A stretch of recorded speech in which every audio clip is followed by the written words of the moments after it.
Magandang araw mga kaibigan. Bigyan natin ng reaction opinion itong post ang balita ngayon. Tungkol ito sa pangamba ni Attorney Harry Roque sa kalagayan ni Tatay Digong sa PRRD. But at the same time, may posibleng mangyari din na mabuwag ang ICC at makalabas na si Tatay Digong. So, good news and a little bit of bad news. Unahin natin yung medyo bad news bago yung good news. Okay, ito. Pangamba ni Attorney Roque. Baka pati pagkain at gamot ni PRRD maapektuhan ng US freeze. Ikinabahala ni dating presidential spokesperson Attorney Harry Roque ang ipinataw na US sanctions laban sa mga opisyal ng International Criminal Court. Iginiit na maaari itong magkaroon ng direktang epekto sa kalagayan ni dating Pangulong Rodrigo Duterte na kasalukuyang nasa kustodiya ng ICC. Babala ni Roque, kung na-freeze na ang mga bank accounts ng ilang ICC judges, hindi malayong maapektuhan pati ang pangunahing pangangailangan ng mga nakadetain sa ilalim ng jurisdiksyon ng korte, kabilang na si PRRD. Ayon kay Roque, malinaw umano na ang sanctions ay hindi lamang usaping political, kundi may potential na humanitarian consequences, lalo na kung maapektuhan ang kakayahan ng ICC na punduhan ang araw-araw na operasyon nito kabilang ng pangangalaga sa mga nakakulong. Bilang solusyon, ito na yung medyo good news. Dahil gipit na ang ICC. Pero mo yung mga sanctions na yan, mga judges, mga staff, frozen ang kanilang bank accounts, ay hindi na makagalaw ang ICC. Bilang solusyon, ito na, good news. Muling iginiit ni Roque ang kanyang matagal ng paninindigan laban sa internasyonal na korte. Solusyon, buwagin na kasi ang ICC nang makauwi na si Tatay. Agree.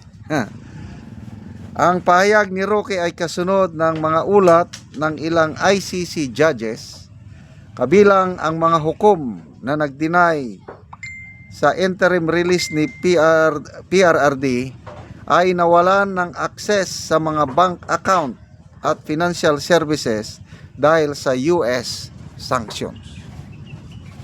So,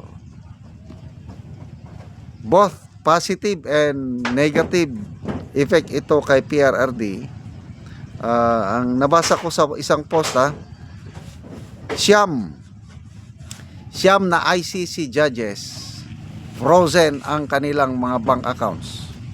Narinig ko yung isa, Judge Luz Carranza, yung taga Peruvian judge. Wala na, hindi na siya maka-withdraw. Pati anak niya na apektuhan. Canceled ang US visa. Then pati ibang mga judges, ganun din. Pati pamilya ng mga judges, mga husband, mga anak, apektado. So, napipilayan na sila dahil sa 9 ICC judges at 9 staff ng ICC affected sa freeze order ng So, ipagdasal po natin ang ating Tatay Digong na sana hindi maapektuhan yung araw-araw niyang pangangailangan, kasi kailangan niya ng gamot, kailangan niya ng pagkain. So, sa loob ng detention facility, kailangan ng heater ba yan? O aircon, depende sa panahon doon. Kung tinglamig ba, tinglamig ngayon doon. Dahil winter, kailangan niya ng heater.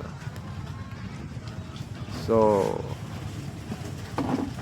tama yung sabi ni BP Sara, ang gaba dili magsaba.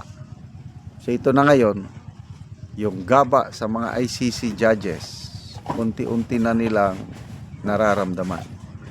So, kung makikita nyo, itong tatlong superpower countries, ah, nilalabanan na nila ang ICC. US, oh, grabing sanksyon. Russia,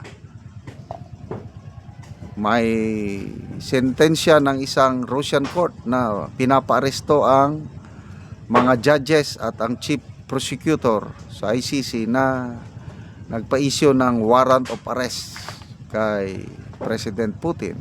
China, ang unang nagreklamo laban sa ICC sa pagkakulong kay Tatay Digong, ayan China. Very strong warnings, ano. So, kung ang three superpowers kalaban ng ICC, palagi ko hindi magtatagal ito kasi kahit mga European countries na dati-dati wala namang hindi naman nila ginigipit ang ICC, European countries sumama na rin siguro dahil sa influence ng US. Kaya yung ICC judge nga nagpahayag ng kanyang kalagayan, nagtaka siya kasi pati European countries wala na, sumali na rin. So I don't know anong resulta nitong but magdasal po tayo. I believe God has a purpose in everything. Romans 8:28, anong sabi? All things work together for good to those who love God, to those who are called according to His purpose. So bakit niya inalaw ng ating minamahal na Tatay Digong nandun nakakulong, naghihirap ngayon? Kapit lang tayo, have faith in God na inalaw niya ito for certain purpose na hindi pa natin nakikita ngayon. But I believe it will come. Positive ako sa aking dasal na makakauwi ng buhay ang ating Tatay Digong. Ang timeline ng aking specific prayer by 2028, pag nanalo na si VP Sara as our next president, nandito na rin si Tatay Digong buhay na masasaksihan niya ang kanyang minamahal na VP Sara balik Malacanang ang mga Duterte. Salamat mga kaibigan sa inyong pagsubaybay sa ating channel.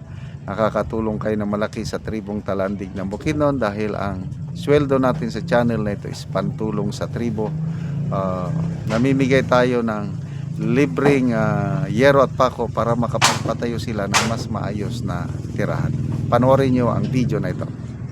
Mauna ni siyang ko lang taga ni Giero.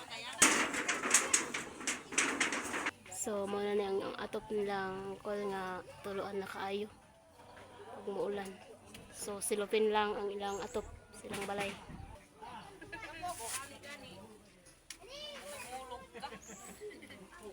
So dito silang sulod, so gitong sapahan na lang Delikado pa tayong bay.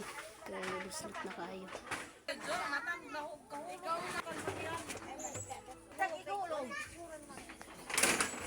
So si ante unang ilang kahimtang. So ante on sa imong masulti nga matagaan ka Giero.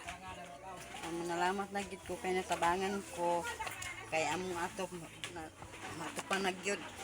So trapal lang ang inyong atop. So pila na ni katuig ante? Lima na gyud ni katuig. So Sa una nanarabaho na lang ko kay napuno-una ko trabaho. Nakaron wala na gid ko na kay nayon kay tungod na nahulog na gid ko sa tatak. so si ante May kaya og para muso.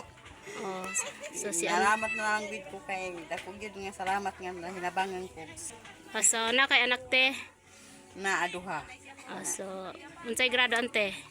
Para naay grade 6 o grade 3 kay nakaron wala na ginauman kay nami nga minyo na. So si ante na siya mga anak, so dili pagid kayo katarong og kalakaw si ante tungod kay nahulog sa sasakyanan tungod sa iyang pagpaningkamot. So nagpasalamat siya nga natagaan sa Giero o makaatop siya. Salamat sa pagtan-aw sa video kay nalamat gid ko nga dako gid salamat kay gid ko. Makaatop na gid Dako ka karon na gid nga ante. salamat sa Ginoo gid nga hinabangan gid ko. Sige ante. Salamat pod. So mo na ang kahimtang ni ante. So trapa lang gyud ang ilang balay. Salamat sa Ginoo. Sige ante, salamat.